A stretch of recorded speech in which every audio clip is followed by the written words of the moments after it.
사도행전 19장 8절에서 20절까지 보시겠습니다. 사도행전 19장 8절에서 20절까지 말씀 보시겠습니다. 사도행전 19장 8절에서 20절입니다. 자, 우리 한 절씩 교독하도록 하겠습니다. 바울이 회당에 들어가 석 달 동안 담대히 하나님 나라에 관하여 강론하며 권면하되 어떤 사람들은 마음이 굳어 순종하지 않고 우리 앞에서 이 도를 비방하거늘 바울이 그들을 떠나 제자들을 따로 세우고 두란노 선에서 날마다 강론하니라. 2해 동안 이같이 하지 아니 아시아에 사는 자는 유대인이나 헬라인이나 다 주의 말씀을 듣더라. 하나님이 바울의 손으로 놀라운 능력을 행하게 하시니 심지어 사람들이 바울의 몸에서 손수건이나 앞치마를 가져다가 병든 사람에게 얹으면 그 병이 떠나고 악기도 나가더라. 이에 돌아다니며 마술하는 어떤 유대인들이 시험삼아 악기 들린 자들에게 주 예수의 이름을 불러 말하되 내가 바울이 전파하는 예수를 의지하여 너희에게 명하노라 하더라. 유대의 한 제사장 스게와의 7 아들도 이 일을 행하더니 악기가 대답하여 이르되 내가 예수도 알고 바울도 알거니와 너희는 누구냐 하며 악기 들린 사람이 그들에게 뛰어올라 눌러 이기니 그들이 상하여 벗은 몸으로 그 집에서 도망하는지라. 에베소에 사는 유대인과 헬라인들이 다 이 일을 알고 두려워하여 주 예수의 이름을 높이고 믿은 사람들이 많이 와서 자복하여 행한 일을 알리며 또 마술을 행하던 많은 사람이 그 책을 모아가지고 와서 모든 사람 앞에서 불사르니 그 책 값을 계산한 즉 은 5만이나 되더라. 다같이요 이와 같이 주의 말씀에 힘이 있어 흥황하여 세력을 얻으니라. 아멘. 할렐루야. 저는 오늘 이 말씀을 묵상하면서 신앙생활 하려면 제대로 해야지 어설프게 하다가는 이 마귀들도 우리의 또 영적 상태를 이렇게 안다는 사실을 또 말씀을 통해 깨닫게 되었습니다. 사단 마귀도 우리의 영적 상태를 아는데 하나님을 얼마나 잘 아시겠습니까? 그래서 우리가 사람에게 보이려고 하는 그런 신앙이기보다는 하나님에게 정말 보이려고 하는 하나님을 향한 그런 신앙이 되어야 될 줄 믿습니다. 그래서 우리가 말씀을 사모하고 주님과의 또 인격적인 교제를 통해서 늘 주님과 소통할 때에 또 주님과 더욱더 친해지는 그런 신앙생활을 또 할 수 있는 줄 믿습니다. 그래서 여러분께 꼭 부탁드리고 싶은 것은요, 우리가 신앙생활을 대충 하면 안 되겠죠. 지금은 그럴 때도 아닌 것 같고요. 그래서 우리가 하나님께 인정받는 그런 신앙이 되어야 될 줄 믿습니다. 물론 사탄이 하는 말은 사실 대부분이 거짓이고 또 거짓의 영이기 때문에 거짓이고 또 정죄하고 송사하는 경우가 많이 있습니다. 그 사탄의 말을 우리가 그대로 다 받아들일 필요는 없지만 그래도 또 우리가 사탄에게 조롱당하지 않을 만큼의 그런 장성한 분량의 신앙에 이르렀으면 좋겠습니다. 그래서 이왕이면은 내가 예수도 알고 사탄 마귀 입에서 내가 예수도 알고 바울도 알고 또 때로는 누구 권사도 안다, 누구 집사도 안다 이런 소리를 좀 들었으면 좋겠어요. 우리 주님의 교회 성도님들은 다 그 수준에 이르시게 될 줄 믿습니다. 자, 오늘 본문은요, 바울의 3차 전도 여행 중에서 이제 에베소 사역에 관한 그런 내용입니다. 데살로니가에서는 3주간 복음을 회당에서 복음을 전했는데, 오늘 본문에 보니까 에베소에서는 한 3달 정도 이렇게 회당에서 이렇게 복음을 전하는 것을 볼 수가 있습니다. 우리 본문 8절 다시 한번 읽어보겠습니다. 시작. 바울이 회당에 들어가 석 달 동안 담대히 하나님 나라에 관하여 강론하며 권면하되. 자, 여기서 이제 한 3가지 단어에 좀 주목할 필요가 있는데요. 첫 번째가 이제 담대히 바울이 전했다. 하나님의 복음을. 그리고 무엇에 관하여 전했냐면 하나님의 나라에 관해서 전했다라고 하고요. 그 다음에 마지막에 보면 권면을 했다라고 이렇게 말합니다. 담대히 전한다는 것은 담대히 전할 수 있는 분위기가 아니기 때문에, 그러한 상황이 아니기 때문에 담대히 전했다라고 말을 하는데요. 사실 회당에서 사도 바울은 회당에서 참 많이 복음을 전해서 그럴 수밖에 없는 게, 복음의 접촉점이, 이게 선교의 접촉점이 또 회당이기 때문이겠죠. 그래서 회당에는 항상 유대인들이 있기 때문에, 자기 동족들이 있기 때문에 회당에서 이렇게 복음을 많이 전하게 되는데, 그러나 담대히 전할 수밖에 없는 것은 그 회당에 있는 유대인들이 다 아멘하고 이렇게 말씀을 받으면 좋겠지만 늘 하나님의 말씀에 대해 또 대적하고 비방하고 핍박하는 그런 부류의 사람들이 참 많이 있었기 때문에 담대히 전할 수밖에 없었고요. 담대히 전했다라는 것은 바울의 마음은 인간적으로 생각하면 전할 수 없었지만 성령이 속에서 전하게 하셨다라고 이렇게 우리가 이해할 수 있겠죠. 그래서 중요한 것은 우리도 하나님의 말씀, 우리가 인간적으로 저도 그래요. 사실 저조차도 뭐 복음 전도할 때도 보면 사람들이 이렇게 흔쾌히 다 이렇게 복음을 받아들이는 게 아니기 때문에 조금 거부만 해도, 조금 싫은 내색을 하기만 해도 참 많이 위축이 되는 걸 제가 느끼거든요. 심지어는 우리 교회에서 예배 드릴 때도 여러분들이 반응이 없으시고 이렇게 막 무표정으로 이렇게 딱 있으시면은 위축될 수밖에 없는 게 그런 인간적인 마음이에요. 그럼에도 불구하고 또 전할 수 있는 것은 성령이 함께 하시기 때문에 성령이 이렇게 충만할 때는 이렇게 겁이 없어지더라고요. 용기가 생겨서 이렇게 또 하나님의 말씀을 전할 수 있게 되는 것 같아요. 그래서 항상 담대히라는 말의 배후에는 성령이 주도하신다라는 이런 의미가 있다라는 것입니다. 그리고 하나님 나라에 대해서 이렇게 복음을 전했는데요. 이것이 바울이 전한 복음의 핵심이었다고 보시면 돼요.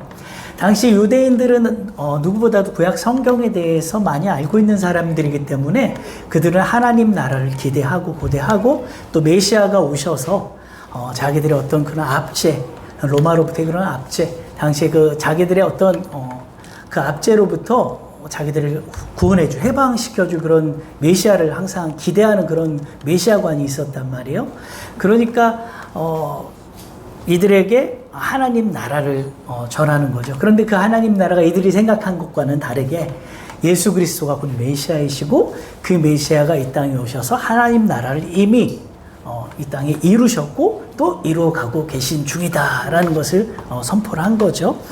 그래서 저는 이 말씀을 보면서 우리도 사실은 하나님께서 이 땅을 향한 목적이 무엇일까를 가만히 생각해 보면 결국 하나님의 나라를 이루는 것이다. 그런데 먼저는 어디서부터 이루어 가시느냐? 개개인, 각자 개개인에게서부터 하나님의 나라를 이루시고 또 가정에 하나님 나라를 이루시고 그리고 더 나아가서 우리가 처한 모든 공동체 안에 하나님의 나라를 이루어 가시는 것이다. 그래서 하나님 보실 때 지난 새벽 예배 때 이런 말씀 한번 드린 적이 있어요. 가나안 정복에 대해서 말씀을 드렸는데 결국 하나님께서는 가나안 땅에는 이미 살고 있는 거주민들이 있기 때문에 그들을 몰아내지 않고는 이스라엘 백성이 거주할 수가 없잖아요. 그들을 다 하나님께서 쫓아내시겠다라고 말씀을 하세요. 그리고 이 말씀을 묵상하면서 결국에는 우리 심령에도 그렇고 우리 가정에도 그렇고 우리의 모든 속한 이 공동체에 결국엔 기존에 있던 이런 모든 세속화에 된 이런 문화라든지 생활습관이라든지 모든 세속화들을 하나님의 나라로 자꾸 바꾸어가는 것, 하나님의 가치관으로 바꾸어가는 것 아닌가 하는 이런 생각이 들어요. 그래서 그것이 가장 먼저 이루어지는 것이 바로 우리 각자의 심령이겠죠. 네, 우리의 심령에도 우리가 처음부터 하나님의 나라가 이루어진 건 아니죠. 우리 권사님이나 장로님도 수십 년의 그 신앙생활을 통해, 우리 목사님도 그러시겠지만 그 수십 년의 신앙생활을 통해 내 안에 하나님 나라가 계속해서 이루어져 가는 거겠죠. 그래서 저도 마찬가지예요. 저도 주님만 인격적으로 만나기 전에는 얼마나 세상적인 사람인지 제가 이 사실을 제 어떤 주님 만나기 전에 그런 제 삶을 간증하면 은혜가 안 될 것 같아서 간증을 안 해요. 차라리 너무 은혜 안 될 것 같아서 그렇게 정말 저도 세속적인 사람이었는데 하나님 만나고부터는 그런 것들이 이렇게 자꾸 바뀌어가는 제 자신을 보게 됩니다. 그래서 로마의 시민권도 그렇게 대단하잖아요. 로마 시민이라는 것도 그렇게 대단해서 이 로마 시민권자가 되려고 그렇게 막 돈을 주고도 시민권을 사는데 우리는 하물며 하나님 나라의 시민권자들이기 때문에 우리가 하나님 나라의 정말 이 시민이 된다는 이 자부심을 늘 가지시고 아무나 이 시민권을 허락하는 게 아니잖아요, 하나님께서. 그래서 여러분이 정말로 하나님 나라의 시민이라는 가장 이 축복을 감사하시면서 날마다 자부심을 가지고 살아가시길 축복하겠습니다. 그리고 또 하나 주목할 단어가요. 하나님 나라에 대해서 계속 바울이 어떻게 했다고 합니까? 권면했다고 해요. 권면. 유대인들이요, 이 에베소 유대인들이 진리를 받아들이도록요, 바울이 얼마나 많은 노력을 했는지 몰라요. 그래서 강력하게 권면해야 될 정도로 복음을 잘 받아들이지 않았다는 거죠. 그래서 9절에 보면은 같은 복음을 듣고도 두 가지 반응이 나타나요. 우리 9절 한번 읽어볼게요. 시작. 사람들은 마음이 굳어 순종하지 않고 무리 앞에서 이 도를 비방하거늘 바울이 그들을 떠나 제자들을 따로 세우고 두란노 서원에서 날마다 강론하니라. 자, 에베소 사람들이 엇갈린 이런 반응이 나타나는데요. 어떤 사람들은 마음이 굳어졌대요. 마음이 굳어졌다는 것은 아주 돌같이 마음이 이제 딱딱해서 그 마음 문을 완전히 닫고 있다라는 거거든요. 전혀 마음 문을 열지 않는다라는 그런 의미가 있어요. 마치 빛을 보지 않기 위해서 눈을 콕 감고 있는 것과 같이 복음을 거부하는 그런 자세를 말하는 거거든요. 자, 그런 복음을 거부하는 사람들이 당연히 순종이 될 리가 없겠죠. 그래서 말씀을 받아들이지 않는 사람들의 공통점은 당연히 순종을 할 수가 없다라는 거예요. 그리고 바울이 3개월 동안 지금 회당에서 계속 강론했음에도 불구하고 권면했음에도 불구하고 이들의 마음이 너무나 강팍해서 믿음을 지금 거부하고 있는 이러한 사람들이에요. 그래서 그 다음에 나타난 현상이 그렇게 복음을 거부하고 순종하지 않은 사람들의 특징이 이제는 비방한다는 거죠. 근데 그 누구 앞에서 비방을 한다고 합니까? 무리들 앞에서 비방을 한다는 것은 다른 사람들도 하늘나라가 임하지 못하게 하는 거예요. 자, 나 하나만 하나님 나라가, 자, 복음을 받아들이지 않는다는 것은 하나님의 나라가 임할 수 없다는 거죠. 아까 하나님 나라에 대해서 강론을 했다 그랬잖아요. 그런데 복음을 받아들이지 않으니까 당연히 하나님 나라가 임할 수가 없는데 나 하나만 그렇게 되면 다행인데 지금 이 사람들이 무리들 앞에서 이 도를 비방했다는 것은 다른 사람들도 아예 하나님 나라가 임하지 못하게. 그럼 이것은 결국에는 바울 개인에 대한 어떤 대적이기보다는 하나님에 대한 이 영적인 대적, 도전이라고 할 수가 있겠죠.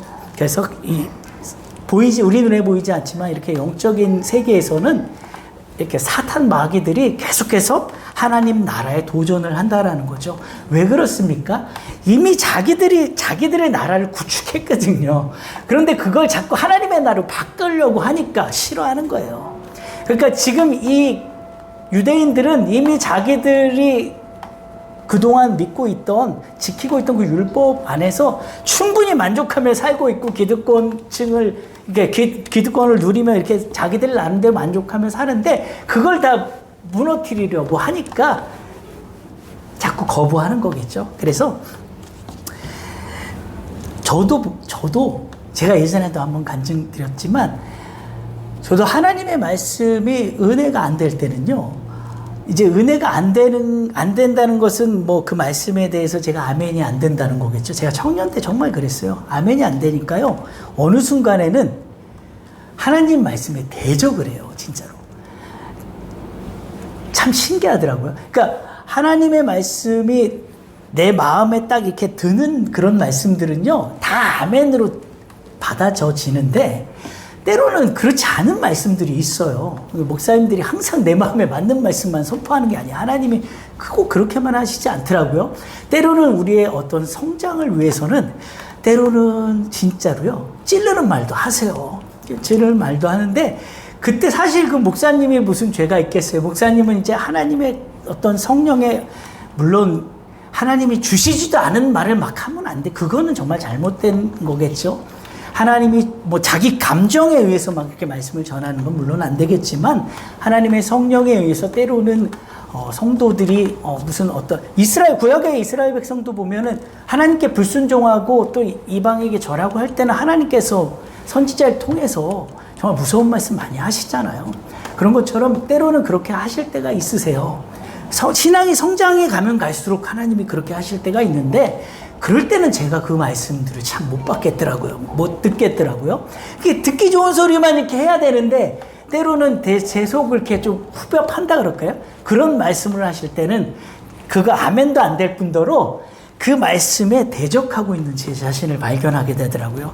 그래서 여러분들은 어떤 말씀일지라도 좀 듣기 싫은 말씀도 아멘으로 이렇게 받으시는 성숙한 신앙이 되셨으면 좋겠습니다. 자, 그래서 결국은요, 이제 바울이 이게 복음을 거부하는 자들을 떠나게 돼요. 이제 완전히 이제 교제의 단절이 되는데요. 여기 보시면은 제자들이 나와요. 제자들을 따로 세웠다 이렇게 말씀하세요. 즉 제자들은 어떤 사람들이겠어요? 앞에 사람들하고는 정반대의 사람들이에요. 복음을 잘 받아들이고 흡수하는 사람들이요. 그래서 세례받고 이제 성령 체험한 이 12명이 있었잖아요. 그 12명을 비롯한 이제 메시지를 긍정적으로, 바울의 이 메시지를 긍정적으로 다 아멘으로 받아들이는 그런 사람들이 바로 이 제자들인데요. 따로 세운다라는 말은 뭐냐면요. 이 의미를 찾아보니까 뚜렷한 경계를 정하다, 한계선을 긋다라는 이런 의미가 있어요. 그래서 복음을 받아들이는 자와 복음을 받아들이지 않는 자 사이에 분명한 경계선을 그었다, 이런 의미가 돼요. 그래서 영원한 생명과 영원한 사망 사이에는 분명한 경계선이 있다라는 것이죠. 그래서 여러분은요, 항상 이게 영생의 그 편에 속하시는 여러분들 다 되시기를 축복합니다. 우리가요, 제자가 되는 거는요, 다른 거 없어요. 하나님 말씀 사모하는 자들이 반드시 제자가 됩니다. 왜 하나님 말씀 사모하는 자들이 제자가 될 수밖에 없냐면, 하나님의 말씀을 사모하면 그만큼 그 말씀 가운데 성령이 임하세요. 그럼 성령이 임한 자들은요, 제가 지금까지 저도 한 20여 년을 이렇게 신앙생활 해보니까 성령 충만한 분들이 보통 다 순종을 대체적으로 잘 하시더라고요. 그래서 여러분들이 꼭 제자에 속한 분들이 다 되시길 축복합니다. 자, 그리고 여기 보면은 뭐가 나오냐면요, 두란노 서원이 나와요. 두란노 서원에서 날마다 강론했다고 합니다. 자, 두란노 서원은 두란노라는 사람이 지은 학원이에요. 이제 학원인데 이 사람이 누구인지는 확실하지가 않고요. 오전에 이 두란노 서원이 오전에는 이제 학교로, 이제 학원으로 운영이 되고, 오후에는 이제 휴식처로 운영이 되었는데요. 중요한 거는 이 두란노 서원이요, 바울 사역에 엄청난 힘이 돼요. 이 에베소 사역의 아주 중심이라고 보시면 돼요. 그래서 바울이 이 오전 시간에 열심히 이제 바울도 텐트 메이커로서 이제 자기 생업에 충실을 하고요. 그 다음에 오후 시간이 되면 에베소 사람들이 날씨가 너무 더워서 일을 할 수가 없어요. 그래서 휴식 시간이 있거든요. 그 휴식 시간에 바로 이 복음을 두란노 서원에서 전했던 거예요. 그러니까 이 지금 두란노 서원에 모인 사람들은 자기들의 어떤 휴식 시간까지도 기꺼이 희생하면서 이렇게 하나님의 복음을 사모했다. 하나님의 복음을 듣기 위해서 이렇게 모였다라는 것이죠. 그러니까 휴식을 포기하면서, 휴식보다 더 좋은 게 영적인 휴식이었어요. 그러니까 하나님의 말씀 듣고 그 말씀 안에서 진정한 안식을 누렸던 자들이 이 두란노 서원에 모인 자들이었다라는 거예요. 그래서 이 사람들이 얼마나 모였느냐? 무려 2년씩이나 모였어요. 2년간. 그러니까 근데 지금 보니까 날마다 모였다 그래요. 날마다. 그러니까 날마다 두란노 서원에서 하나님의 말씀을 강론을 했는데, 그 말씀을 들은 사람들이 얼마나 신앙이 성장을 했겠습니까?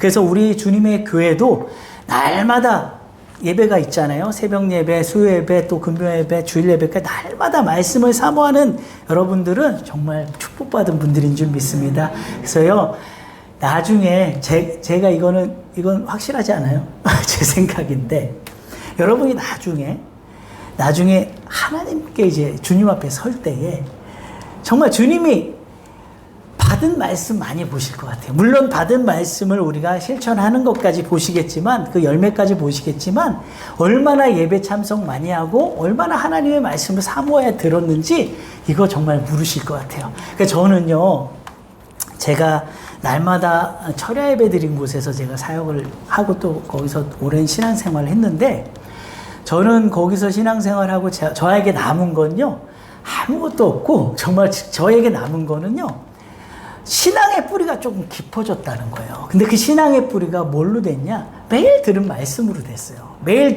말씀 듣고 기도하니까 신앙의 뿌리가 깊어지더라고요. 그래서 신앙의 뿌리가 깊어지면 좋은 게 뭐냐면 때로는 신앙생활 하다 보면 어려운 일 찾아오잖아요.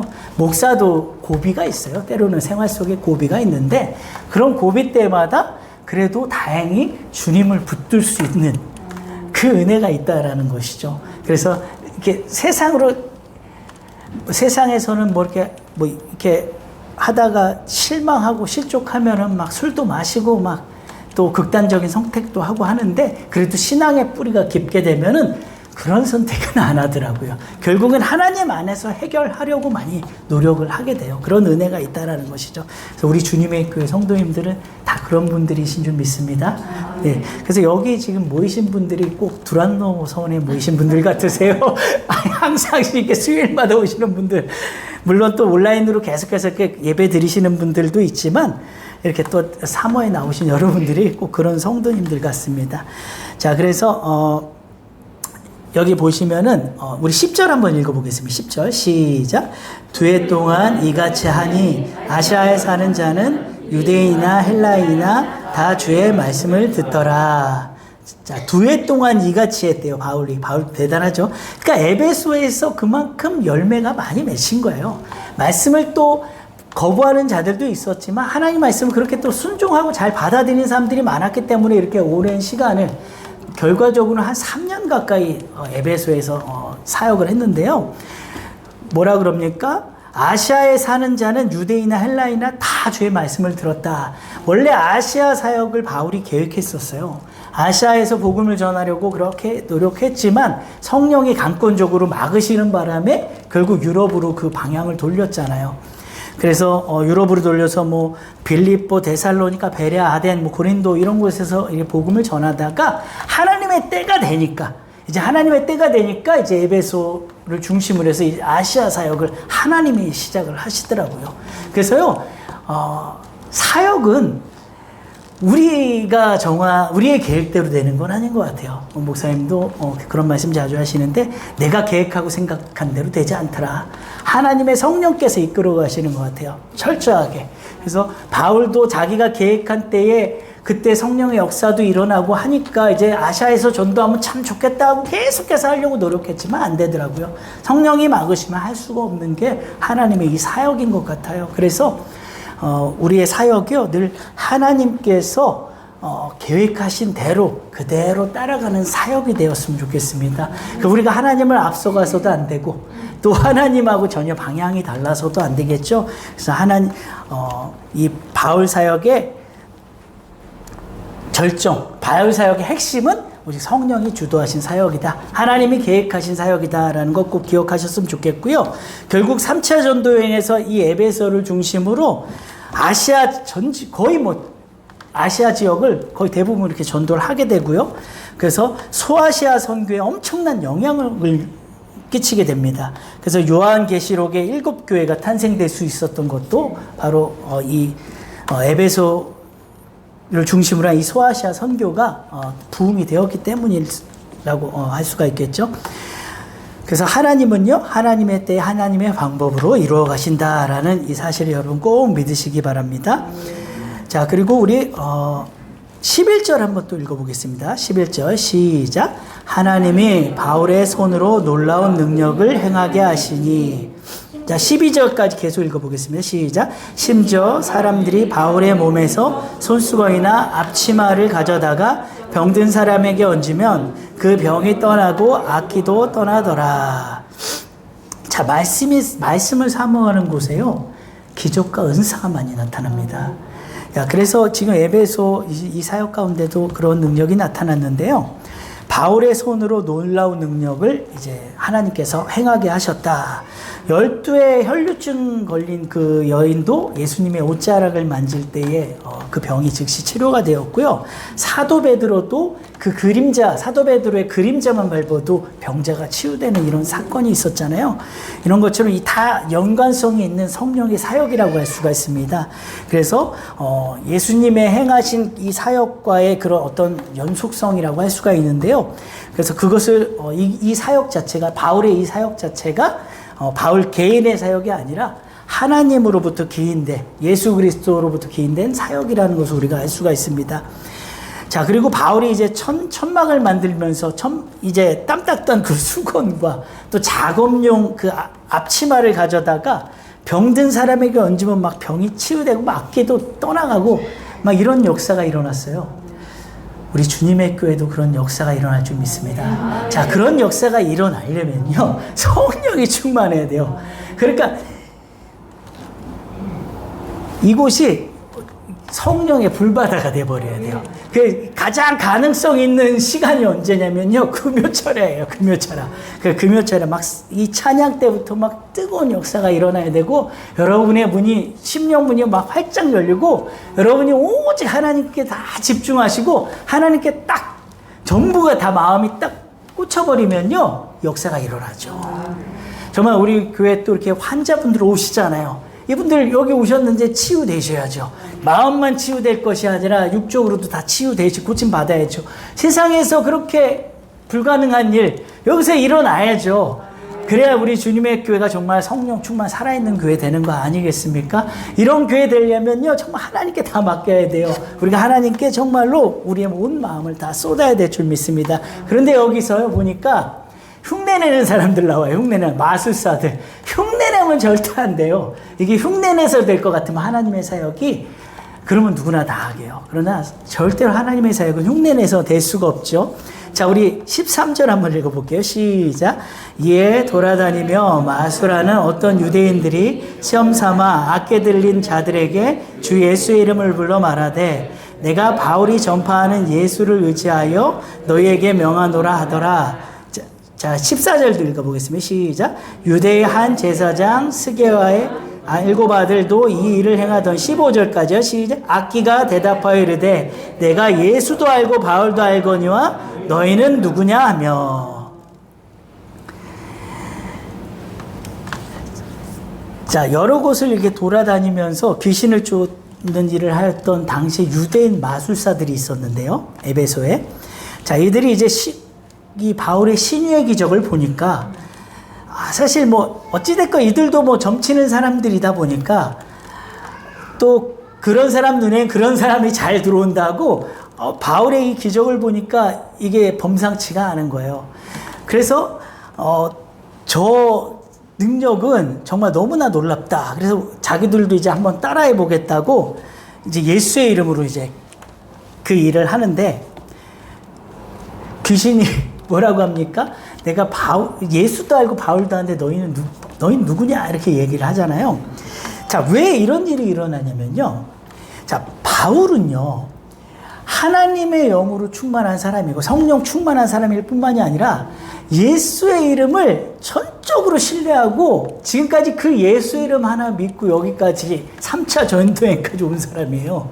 자기가 그렇게 율법적으로 그렇게 뛰어난 사람이었음에도 불구하고 오직 그 예수의 이름 하나로 자기의 모든 것 다 내려놓고 여기까지 온 사람인데, 그리고 늘 성령 충만해서 사역을 하는 사람과 지금 이렇게 흉내내는 사람들하고 같을 리가 없겠죠. 이 사람들은요, 먼저는 예수님과의 인격적인 교제가 전혀 없는 사람들이에요. 예수님에 대해서 전혀 알지 못하는 사람들이에요. 그런 사람이 어떻게 예수의 이름만 그냥 주술적으로 그냥 주문하는 그런 말로써 어떻게 이런 일을 해낼 수 있겠느냐는, 이런 사역이 어떻게 이런 역사가 일어나겠느냐는 거죠. 그래서요, 이들의 어떤 사역은 아주 미신적이고 주술적이고 어떤 뭐 단호한 어떤 바울의 어떤 단호한 명령이라기보다 귀신을 정말로 예수의 그 권능으로 쫓아내는 그런 어떤 단호함이 아니라 뭔가 좀 타협하는 뭐 이런 뉘앙스, 그런 뉘앙스였기 때문에 이런 역사가 나타날 수 없다라는 거죠. 그래서 당시에요, 이 유대의 한 제사장, 어떻게 한 제사장이 이런 일을 하는지 모르겠어요. 제사장 스게와의 7 아들이 이렇게 주술적인 축기 행위를 업으로 삼았던 자들인데요. 하나님께서 이 금하시는 이 무당일을 했다는 것 자체도, 이것만 보더라도 얼마나 이 유대교가 무력하고 또 타락했는지를 우리가 좀 또 이렇게 엿볼 수가 있죠. 그래서 15절에 보면 내가 예수도 알고 바울도 알거니와, 여기서 예수님에 대해 안다는 것은요, 둘 다 여기 우리말 번역은 둘 다 안다라고 이렇게 이야기를 했지만 사실 원어는 그렇지 않아요. 예수님에 대해서 아는 것은 기노스코라는 헬라어가 쓰였고요. 바울에 대해서는 에피스타마이라 그래서 예수님에 대해서는 안다. 그리고 이 바울에 대해서는 안면이 있다. 이런 표현이에요. 그래서 악기가 이제 예수님의 공생의 사역 기간 중에 예수님에 대해서 너무나도 잘 알았잖아요. 그래서 고백하죠. 당신은 하나님의 거룩한 자이십니다. 하나님의 아들이십니다. 이렇게 막 고백했잖아요. 그래서 우리의 때가 아직 안 되었는데 어찌하여 벌써 오셔갖고 우리를 괴롭게 하십니까? 하고 뭐 또 때로는 돼지떼에게 보내달라. 이렇게 예수님께 부탁을 하곤 했잖아요. 그러니까 그 무리가 뭐 그 무리겠죠. 마귀들도 뭐 그 줄기가 그 줄기이기 때문에 지금 예수도 알고 지금 바울도 안다. 근데 바울도 안다는 것은 바울이 물론 바울에 대해 안면이 있지만 영적으로 이 바울도 예수님과 같은 그런 사역을 하는 자이기 때문에 바울의 사역조차 바울도 전도자라는 것을 인정한다라는 거죠. 그래서 우리가요, 제가 예전에도 한번 말씀드렸지만 이렇게 축기 사역할 때 너무 섣불리 거기에 덤벼들면 안 될 것 같아요. 저는 정말 제가 한 몇 번을 그런 걸 봤는데, 이 사단 마귀들이 좀 믿음이 연약한 사람들이 축기 사역에 이렇게 동참을 하면요, 그 사람들을 이렇게 타겟으로 삼아요.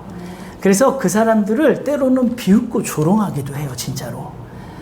네가 뭔데 지금 막 이러면서 정말 대항을 하더라고요. 그리고 막 비웃어요. 정말로 정말 예쁜 청년이에요. 저 평소에 너무 예쁜 청년인데 이렇게 축기 사역을 하는데 너무 소름 끼치는 그 미소, 그 비웃음으로 또 다른 청년의 다른 청년 예수 이름을 막 이렇게 하니까 막 비웃으면서 막 그런 시선을 보내더라고요. 그러면서 야, 너는 안 돼. 넌 아직 안 돼. 막 이런 얘기를 막 하는 걸 제가 들었거든요. 그래서 너는 가서 더 하나님 말씀 더 듣고 와는 막 이런 식의 표현을 많이 하는 걸 들어요. 그래서 섣불리 그냥 옆에서 조용히 중보기도 하는 게 나을 것 같아요. 그냥 섣불리 예수의 이름으로 막 믿음도 없는 사람이 그렇게 하면은 난처한 상황이 될 수도 있다. 괜히 실족할 수 있어요. 그래서 악기는요, 인간의 이 영적 상태를 너무나 잘 알고 있기 때문에요, 우리가 정말 하나님과 이렇게 영적으로 온전한 관계가 아닌데 이렇게 막 축기 사역에 함부로 막 뛰어들면, 내가 믿음이 있고 정말로 하나님과의 관계만 바르다면 상관없죠. 근데 그렇지 않으면요, 막 악기가요, 뭐 조롱할 뿐만이 아니라 떠나질 않아요. 중요한 건 안 떠난다는 거예요. 아무런 하나님의 권능이 나타나지 않는다는 거죠. 그래서 이거는 어떤 주술적으로 내가 예수 이름 한다, 주문 외우듯이 그렇게 한다고 해서 되는 문제가 아니라는 거죠. 예전에요, 어떤 목사님이 이런 말씀 하시더라고요. 악기가 인간의 영적 상태, 이 마귀가 너무 잘 알고 있어서 이제 마귀가 우리를 보고 두려워해야 되잖아요. 근데 요즘은 특히 이제 주일만 이게 교회에 왔다 갔다 하는 그런 분들도 있잖아요. 썬데이 크리스찬 이런 분들에 대해서 이렇게 이야기하더라고요. 악기가에 전혀 신경을 쓰지 않는 사람들이래요. 그 사람들이. 그러니까 왜 그런가 봤더니 자기가 신경을 안 써도 스스로 죄 짓고 하나님에게서 스스로 멀어진대요. 그래서 신경 안 써도 된다 그러더라고요. 그러면서 하는 말이, 그런 사람들이 이렇게 기도한대. 하나님, 오늘도 이 마귀가 유혹을 해서 제가 이런 죄를 저질렀습니다. 그러면 마귀가 그런다고 해요. 하나님, 쟤 오늘 안 건드렸어요. 저 상관도 안 했어요. 저 아무런 짓도 안 했어요, 쟤한테. 쟤는 그냥 제가 건들지 않아도 자동이에요. 이렇게 마귀가 얘기한다고 그렇게 우스갯소리로 하시더라고요. 그래서, 그러니까 우리의 신앙이 정말로 하나님께 정말 인정받는 신앙이 되면요, 절대로 마귀들이 우리 조롱할 수가 없어요. 그러니까 여러분들이 꼭 하나님께 인정받는 그런 신앙 되시길 축복합니다. 자, 그리고요, 16절 한번 우리 읽어보겠습니다. 시작. 악기 들린 사람이 그들에게 뛰어올라 눌러 이기니 그들이 상하여 벗은 몸으로 그 집에서 도망하는지라. 여기서 뛰어오르다라는 표현을요 찾아보니까 마치 표범이 막 자신의 이 먹이를 낚아채기 위해서 덮치는 것과 같은 그런 모습이라 그래요. 그래서 눌러 이겼다라, 이 마귀가 지금 이 악기가 그들에게 뛰어올라 눌러 이겼다라는 것은 그들의 주인이 되어버렸다, 그들을 완전히 지배했다라는 이런 의미가 되는 것입니다. 그래서 귀신을 쫓아내려고 했던 사람들이 오히려 귀신에게 완전히 지배를 당하게 되는 지금 이러한 상황이죠. 그래서 그들이 상하여 벗은 몸으로 도망을 쳤다. 그래서 마귀에게 눌리거나 지배를 당하게 되면요, 결국 마귀의 종노릇을 할 수밖에 없게 되고요. 그리고 영육이 완전히 훼손이 되고 또 우리의 수치가 드러날 수 있다라는 것입니다. 그래서 여러분들이 항상 여러분의 신앙을 잘 관리하시고 절대로 어떤 악한 영에게도 눌리지 않는 넉넉히 이기는 여러분들이 다 되셨으면 좋겠습니다. 그래서 여러분들이 늘 성령 충만하시기만 하면요, 이런 일은요 우리하고 상관없는 일이에요 사실은. 그래서 여러분들 그렇게 되실 줄 믿습니다. 17절 읽어보겠습니다. 시작. 에베소에 사는 유대인과 헬라인들이 다 이 일을 두려워하며 주 예수의 이름을 높이고. 자, 20절까지 한번 다 읽어보겠습니다. 그냥 믿은 사람들이 많이 와서 자복하여 행한 일을 알리며 또 마술을 행하던 많은 사람이 그 책을 모아가지고 와서 모든 사람 앞에서 불사르니 그 책값을 계산한 즉 은 5만이나 되더라. 이와 같이 주의 말씀이 힘이 있어 흥황하여 세력을 얻으니라. 자, 이 사건으로 인해서요, 이제 에베소에 있는 유대인들과 헬라인들이요, 예수 그리스도의 이름에 대해 이제 경외심을 갖게 됐어요. 상식적으로 막 예상할 수 없는 그런 막 초자연적인 현상이, 은사 막 기적을 목격하게 되면요, 사람은 누구나 놀라고 두려워할 수밖에 없겠죠. 그래서 하나님의 위험 앞에요, 고개를 숙이게 돼요. 예전에 제가 한번 이런 간증한 적이 있어요. 성령 충만해서 날마다 예배 시간마다 아멘도 크게 하고 좀 다른 사람보다 좀 튀는 분이 계셨어요. 근데 이분이 제가 딱 봐도 자기 혼자서 그러는 것 같지는 않고 성령이 정말 충만한 것 같은데 절제가 좀 안 되는 거죠. 그러니까 아멘도 크게 하고 이렇게 성령의 그 임재를 좀 강하게 이렇게 느끼시는 거예요. 그러니까 그 딸이 너무나 두시는 거예요. 그게 좀 얌전하게 이렇게 조숙하게 좀 그렇게 신앙생활 하시죠. 우리 엄마는 막 왜 저렇게 별나게 신앙생활을 하냐.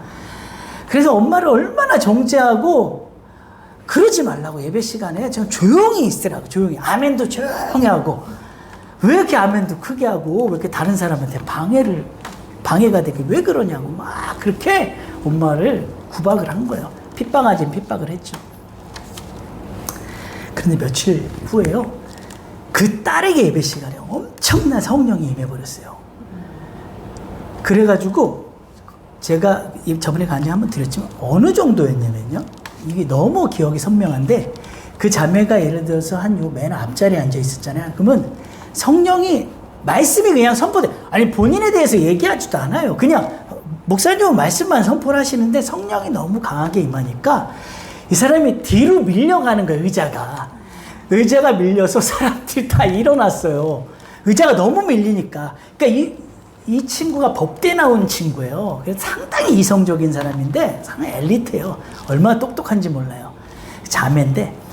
그러니까 말씀을 선포할 때마다 성령이 막 강하게 임하니까 자기 몸이 막 밀려버리는 거예요, 뒤로.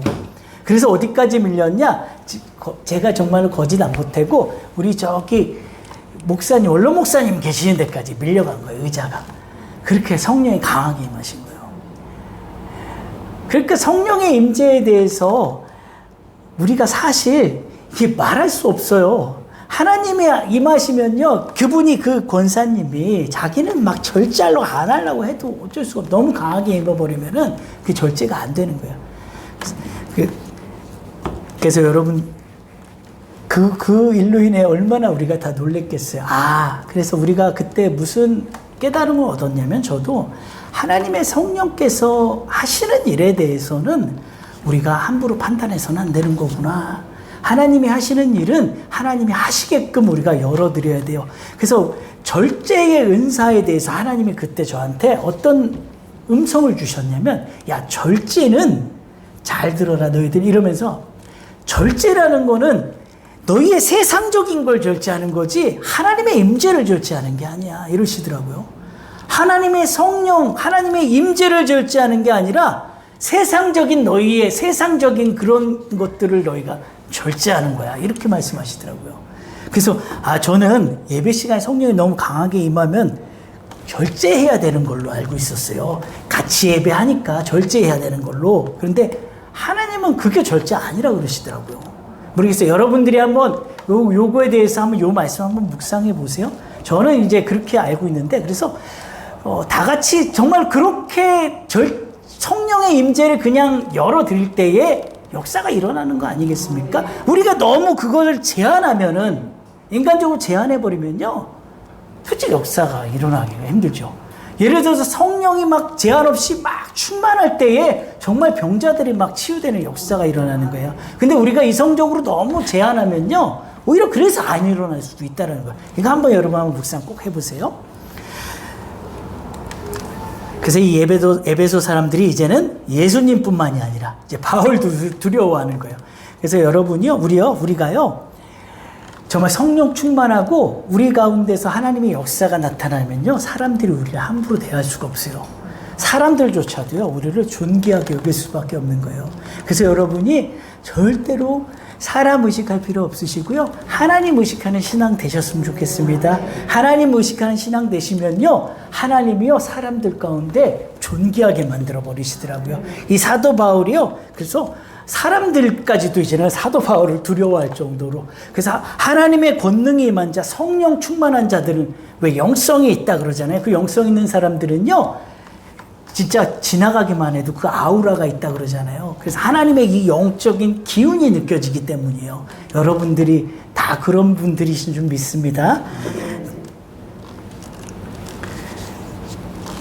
그래서 마지막으로요, 보니까 18절부터 19절에 보니까 이제 많은 믿은 사람들이 많이 와서 자복하여 행한 일을 알리고 또 마술을 행하던 많은 사람들이 그 책을 모아가지고 와서 모든 사람 앞에서 불사르니 그 책값을 계산한 즉 은 5만이나 되더라. 이 마술사들이 당시에 이제 큰 세력을 형성하고 있던 사람들이었는데요, 많은 영향력을 끼치는 그런 사람들이었어요. 그런데 이 사람들이 이제 대중들 앞에서 이 사건으로 말미암아 자신들이 소유한 이 마술과 관련된 모든 책들을 다 이게 불살르는 거죠. 근데 이게 무슨 의미겠어요? 자신들의 모든 과거를 다 청산한다는 이런 의미가 있잖아요. 그래서요, 우리가 회개에 대해서 많이 말씀드리지만, 우리가 하나님 앞에 나와서 자복하고 행한 일을 알리는 것, 고백하는 것부터 시작을 하는 거예요. 회개는 그게 시작이에요. 와서 고백하는 건 시작, 내 죄를 고하는 건 시작, 그리고 나서 이제 우리가 실질적으로 우리 그 모든 고백한 죄들을 실제로 끊는 것, 생활 속에서 끊는 것이 이제 진정한 회개가 되는 거겠죠. 그래서 이 사람들이, 이 마술사들이 그걸 다 태워버렸잖아요. 이 은 5만이나 되었다는 것은 오늘날로 환산하면은요, 그러니까 당시에 한 137년 동안 노동자가 일해야 벌 수 있는 돈이, 그러니까 어마어마한 돈이죠. 그러니까 오늘날로 환산하면 한 50억? 엄청난 돈이죠. 그리고 책도 이 50억이면 책이 얼마나 많아요? 20만 권이 넘는 책이에요. 한 권당 뭐 10,000원만 쳐도 몇십만 권이 되죠.